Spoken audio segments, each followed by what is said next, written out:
मैं सीधे डॉक्टर जफर सलाम के पास चलता हूं, क्योंकि उन्होंने कहा था कि मैं अपने व्यक्तिगत खर्चे पर इसका सब कुछ कराऊंगा, लेकिन अब मुझे लगता है कि रखरखाव हो गया है। दूसरी अमर शहीद की याद दिलाई हमारे साथी उमर अशरफ ने। मेरे ख्याल से जफर भाई, ये जिम्मेदारी अब उठानी चाहिए, हम सब लोगों को उठानी चाहिए मिलकर।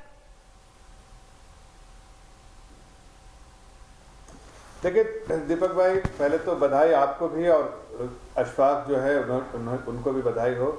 कि लोगों के सामने एक ऐसी सच्चाई लाई जो अब तक छुपी हुई थी और उसके बाद लोगों का जहन आया, और मेरे ख्याल से उसमें मैं भी एक हूँ, आम नागरिक हूँ। लेकिन मैंने सिर्फ इतने इसको मैं कोई राजनीतिक कलर ना देने के बजाय हमने कहा था कि हमारी पार्टी की सोच ऐसी है, हमारी पार्टी का बराबर ये स्टैंड रहा है, फिलॉसफी रही है कि हम बार बार ये कहते हैं और करते हैं और इसको डेमोन्स्ट्रेट करते हैं कि जो अमर शहीद हैं, जिन्होंने अपने देश के लिए अपनी जान की आहुति दी है, ऐसे लोगों के लिए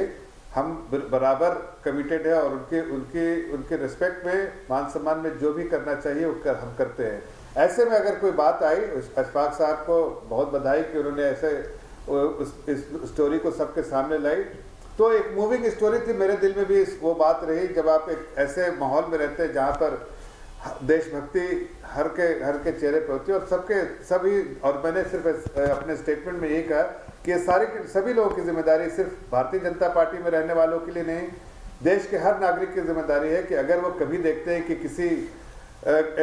किसी के समाधि पे या फिर किसी के कब्र पे अगर कोई टूट फूट हो गई, जो हमारे अमर शहीद हैं, जिन्होंने देश के लिए कुर्बानियाँ दिए हैं, जिन्होंने सुप्रीम सैक्रिफाइस किया इस देश के लिए, तो ये हमारी जिम्मेदारी बनती है कि उसको ठीक ठाक कराना, उनको रिस्पेक्ट उसी तरह से हम रिस्पेक्ट दे सकते हैं तब उसको ठीक ठाक कराने के बाद। ठीक है, सीधे मैंने ऑफर किया था, लेकिन मैं फौरन ट्वीट किया, मैं इतना लास्ट में कहता हूँ, फौरन ट्वीट किया जब मुझे इस बात की जानकारी आने लगी कि वहाँ काम हो रहा है और सेना ने काम किया, तो मैंने सेना को बधाई दी।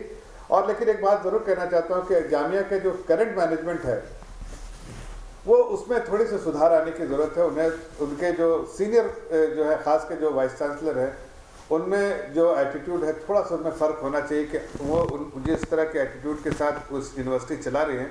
मुझे लगता है कि वैसे यूनिवर्सिटी उस तरह से चलने से उनके लिए नसीहत के लिए बहुत सारी यूनिवर्सिटी है जिसमें वो देख सकते हैं कि यूनिवर्सिटी का तौर तरीका क्या होता है और जो उनका चलाने का तरीका है वो क्या है। ठीक है, हमने उनको आमंत्रित किया था लेकिन वो शो में नहीं आई। हमने नजमा अख्तर जी को, जो कि वाइस चांसलर है मेरी जानकारी में, उनको शो में आमंत्रित किया था लेकिन वो नहीं आई।